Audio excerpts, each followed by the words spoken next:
What's up, tribe? How you guys doing? This is your review for Claws, Season 3, Episode 2. Go ahead and hit that subscribe button, and I hope you like this video. So look, episode starts off that Desna was able to get the salon back. If you remember last season, the salon was lost because it was seized in the whole roundup because of its assets. And so went up for auction, and Desmond was able to get it back. And I guess Uncle Daddy was able to get the pill factory back the same way because he's opening up his business back up too over his little pill factory. So the ladies, they going into the salon. They had a nice little intro, honey, where they were sashaying back up into the salon and getting everything straight. And Desmond said, "Now look, we back, we getting our stuff back together. We getting back what we need to get." She said, "But I need you guys to help me out. We got to do double duty. We got to run the salon, but we also got to keep an eye on what's going on at this casino because I don't trust nobody." So she got everybody a job at the casino. Of course, Quiet Ann is security. Jen is gonna be on hospitality, working in the concierge, and Polly is gonna be HR. She kept Virginia at the salon to run the salon. She ends up making Virginia the salon manager at a certain point. Well, I'm jumping ahead of myself. So they cleaning up the salon and everything, getting it open, getting ready to open back up. And who comes walking up in the salon? Uncle Daddy. Uncle Daddy bragging about how he got his little pill business going. But remember the whole thing last season about Desna was she the only one that has that license. So Uncle Daddy told my son, "Well, I need that license. I need you to let me use that license you got." And so of course it was like, "Oh, well, really? Chicken's coming home to roost. Now all of a sudden you need me after you didn't treated me like trash, for the last couple of years." Okay. So the girls were like, "Don't do it, Desmond. Don't let him use your license." Desmond said, "I tell you what, $1,000 a month." Uncle Daddy was like, "Excuse me?"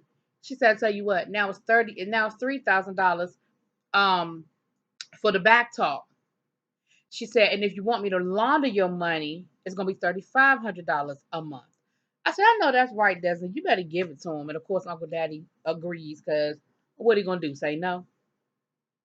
So the ladies show up down to the casino, and of course, what's his name, Mac, and the other chick, the couple running the casino. They not happy to see him at all. But Desmond lets them know, "Hey, we're going. I got my girls here. They gonna have a job down here, and I'm not going nowhere." Because she said, "Well, I thought you were gonna be a silent partner." She said, "No, no, no, no. There's nothing silent about me." And so, of course, now they looking, giving the side eye, like, "Now we gotta deal with this bullshit." Over to the pill factory. Oh my goodness, it's bursting at the seams because everybody want their drugs, right? Uncle Daddy was like, "How they even know we were back open? Good Lord!" And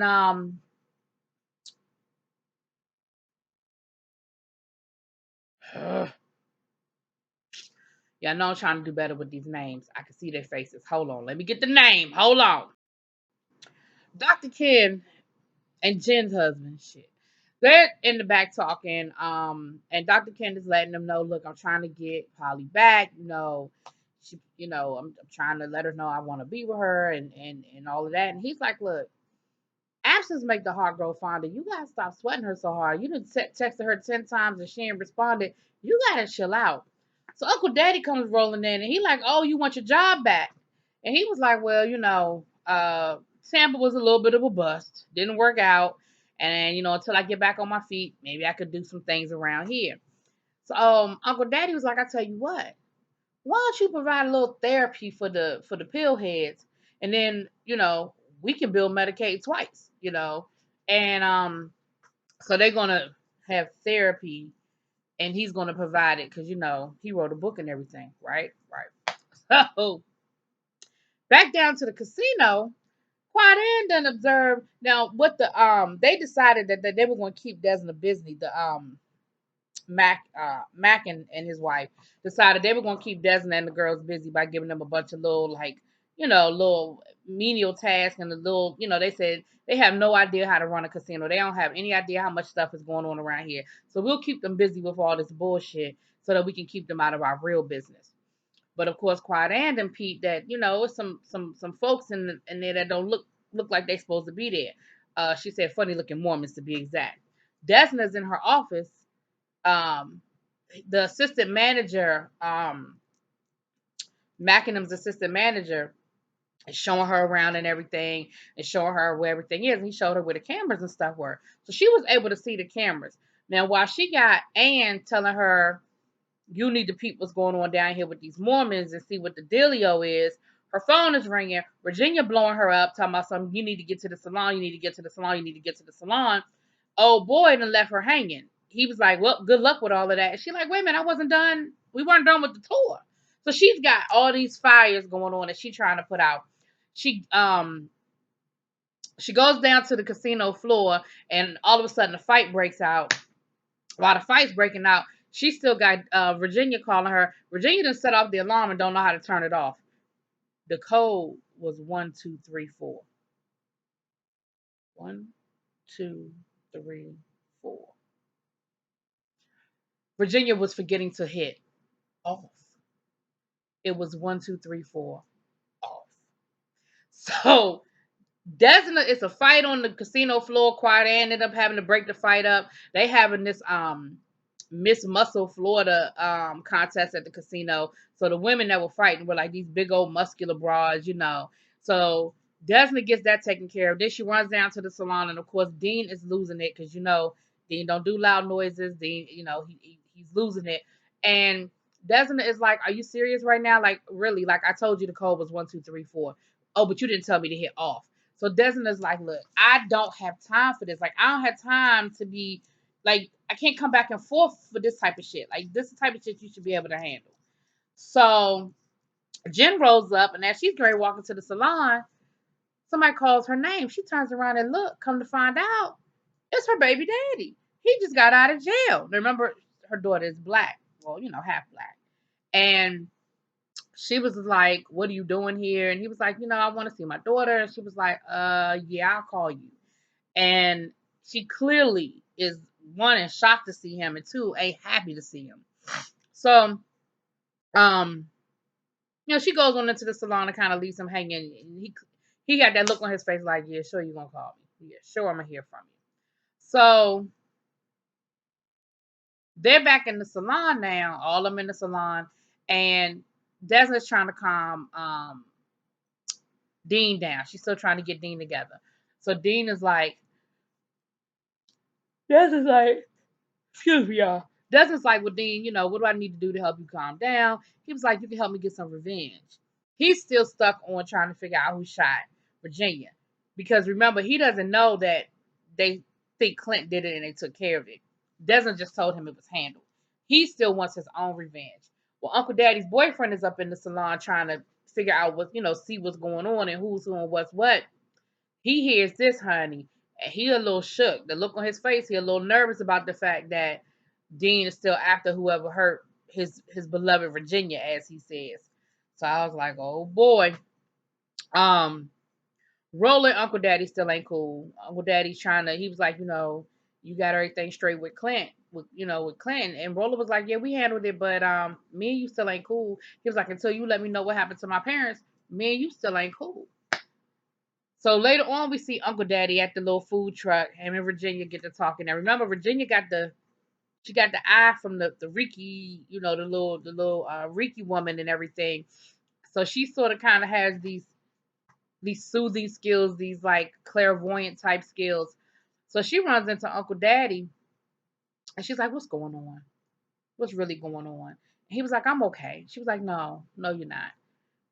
And he ends up breaking down, and she does the whole. If you've ever had a Reiki, you know what I'm talking. A Reiki treatment, you know what I'm talking about. She does the hands, and she's feeling all on him and telling him, "You can let it go. You can let it out. You can let it out." And he tells her, "I'm really carrying a lot of burden. I'm really, I'm really bothered. I'm really upset, and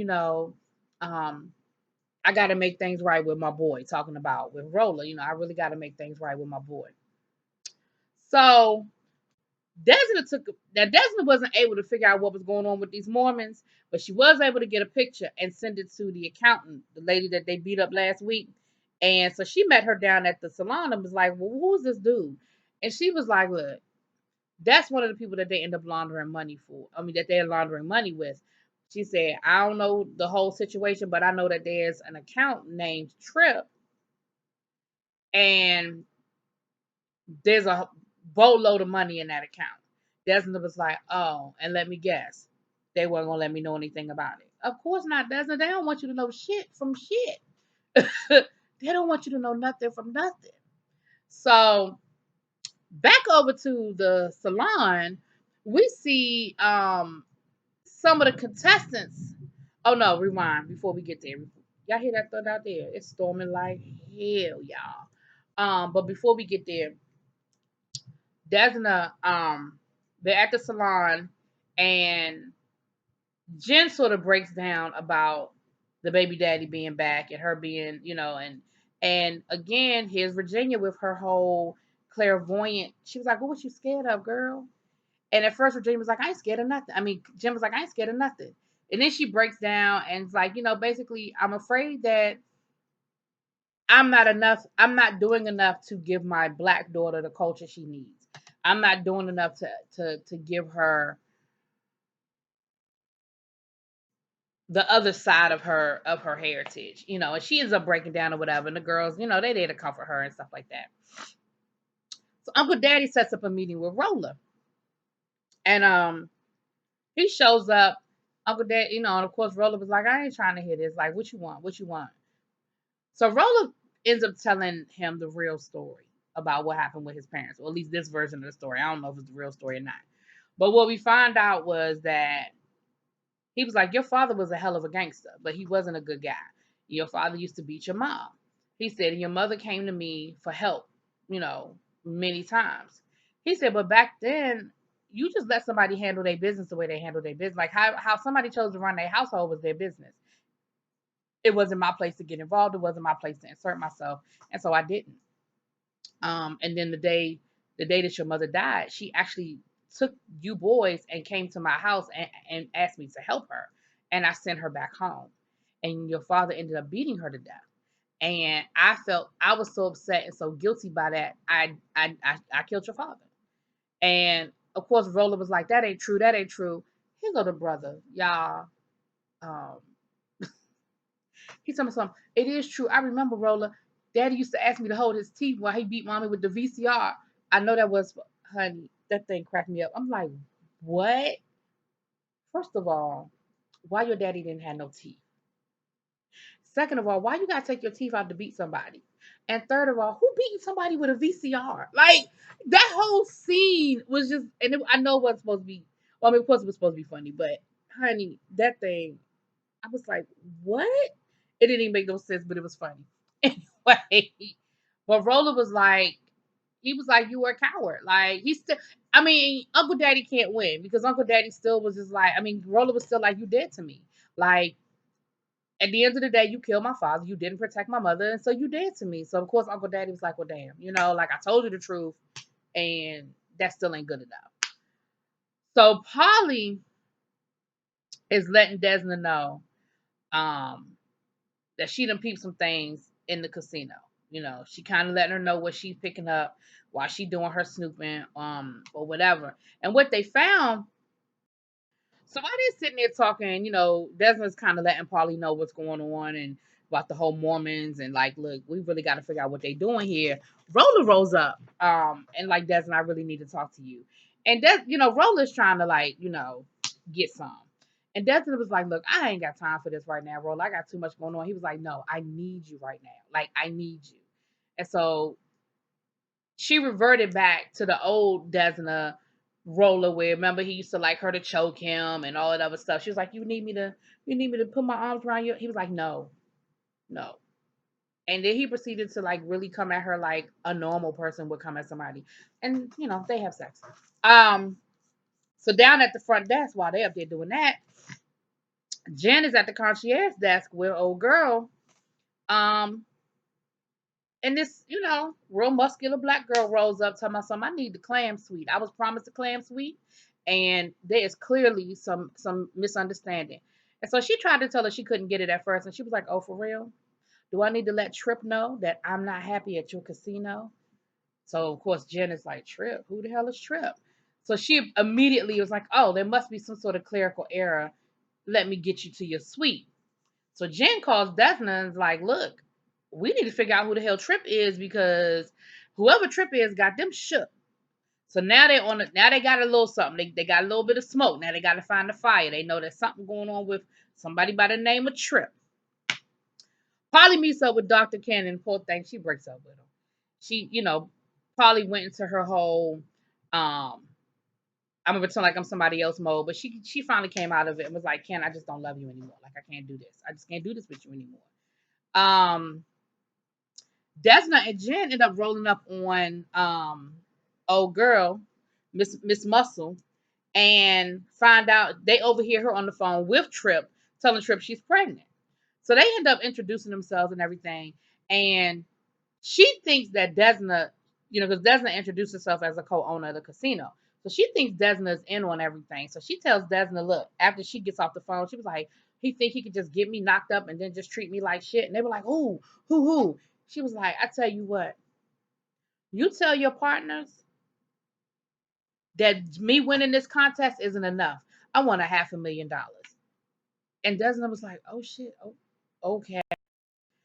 So Little Miss Muscle, Miss Penelope, she ends up running into Mac and Melba, and they end up, you know, she was walking away from Desna after she told Desna that, and they all end up there together. And she takes Melba takes Miss Penelope away, and Mac is like, I tell you what, Desna, since you want to, be so all up in the mix, why don't you be our new mistress of ceremonies for the Miss Muscle Miami contest?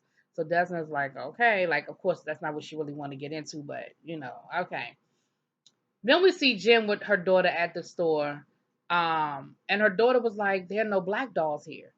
And at first Jen was kind of like, "Y'all have no," she asked the cashier, "Y'all don't have no black dolls?"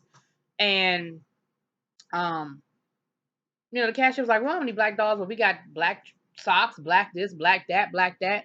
And Jen sort of has a vision of her daughter as a teenager, basically letting her know, you don't get me, you don't understand. She was like, y'all don't even know the Stevie Wonder version of Happy Birthday. I'm tired of eating pumpkin pie at Thanksgiving. Like, and Jen is like, look, we're gonna go on and get you, we're gonna go somewhere else so you can get you a black doll. Like, Jen is really, really becoming really conscious of this whole black white thing, more so than she probably already was. So Desmond's trying to roll up on Miss Penelope again, and she's trying to get Penelope to tell her who Trip is, right? And Penelope was like, "Don't you know who he is? Like, if you in the mix, like you think you in the mix, don't you know who he is?" And Desmond's trying to, talk to her a little bit, like, "Well, I mean, I do, but I'm not sure." And they again end up distracting Desna, somebody cheating on the casino floor, Virginia calling her about the health inspectors down at the salon. And Desmond was like, I don't have time for this again. Once again, I don't have time for this. She turns around, Penelope gone. So she still couldn't get no information out of Penelope. So Desmond gets somebody to read lips. She goes back. She sees the manager, the casino manager, talking to Mac and Melba, and she gets somebody to read their lips. And what the woman read was, um, she'll never get a chance to cash that check. As soon as this contest is over, we're gonna take her down. So Desmond realized that they're talking about Penelope, because remember Penelope was like she wanted to have $1 million. So she was like, "Oh shit," like they gonna kill her. So Jen ends up meeting up with her baby daddy, and she tells him, "Look, you're right. You should have a part of your daughter's life, but let's ease into this. Let's start with supervised visits, maybe once every other month, and then we can increase it from there and take it from there." And he was like, "I tell you what, I have every right to see her. I have, even with my record, I still have my rights as a father. I have a right to see her. You know, I think he said partial custody or 50% custody or something." And Jim was like, "Why are you doing this? Like, what do you mean?" And he was like, "You're not doing me no favors. Like, I'm her father and I have a right to see her as much as, the next person." So Jim was like, "Well, look, why can't we just work this out? Are you threatening me?" And he was like, "Look, I'm just telling you, like, I want a relationship with my daughter, and it's going to be however it's going to be." I understand both sides of that coin. You know what I mean? Like if he doesn't, if the daughter don't even know that that's her father, at a certain point, yes, you gotta introduce them. But I understand where she's coming from, saying let's ease our way into it. Especially since you just got out of jail. How I know you ain't gonna be in jail next week? You know what I mean? You might violate. Be like Apollo. You know what I'm saying? Putting shit up on the internet or something. I don't know. Um. Oh, I'm sorry. Sorry. So Polly is snooping around in the office, and she ends up getting caught by their manager, old boy, and they get to talking and come to find out both of them like to live in this fantasy world. Both of them like to live in their own little world, right? And they get to telling each other the story of damn Bambi. I said, you know what? Polly done found her somebody. And he was like, is this what you were looking for? And he goes into the safe and pulls out um some damn artifacts out of the safe, and that's where they end up playing the Bambi game or whatever. And um but when it was all over said and done, they went to go hug at the end, and she saw a picture on the wall, and it was signed, "Thanks for everything, love, Trip." Come to find out, Trip is the governor of Florida. That's his nickname, is Trip. So they putting it all together now. They starting to piece it all together. And so Jen ends up taking going over to see EJ, that's her baby daddy. Ends up going over to see EJ to try to talk about coming up with a better idea. She took her husband with her, and it does not go very well. They end up getting into a fight. And at first, I was trying to figure out why, because EJ ended up on his back and was letting Jen's husband just wail on him. And I was like, why is he letting this man beat him? And then I happened to look up, and I guess it was his brother was sitting there taping the whole thing. And he was like, "Oh yeah, that's gonna look real good when we go to court. Oh yeah, that's gonna be real nice when we go to court." And I was like, "See, they didn't set her up." Now I don't know if they set her up because that's his way of getting to see his daughter, or if he got another more sinister plan set up. But anyway, he got a real good video of her husband whooping his ass. And of course, it looks unprovoked and look like he out of control and all that other stuff. So back over to the Miss Muscles contest. Desna is trying to warn Penelope about what's going on with Mac and I keep wanting to say Diane, like Jack and Diane, but Mac and Melba. So she ends up getting her alone, and she ends up letting her know, look, you need to get up out of here. They're gonna kill you. As soon as this contest is over, you are dead. And she was like, what you talking about? They gave me a check. She was like, yeah, because they have no intention of you ever cashing that damn check. Duh. Think about it. So while this is going on, you see Melba Mac and Joe, I think the office manager's name is Joe, talking about it because Desmond's up on stage hosting. And they were like, yeah, we need to hurry up and get them out of here before they figure out who Trip really is. So I was like, oh, okay. They knew Polly was sneaking around. They purposely put that picture up there so she would see it. So Trip ain't really the governor. It's a whole nother situation that we still don't know who Trip is.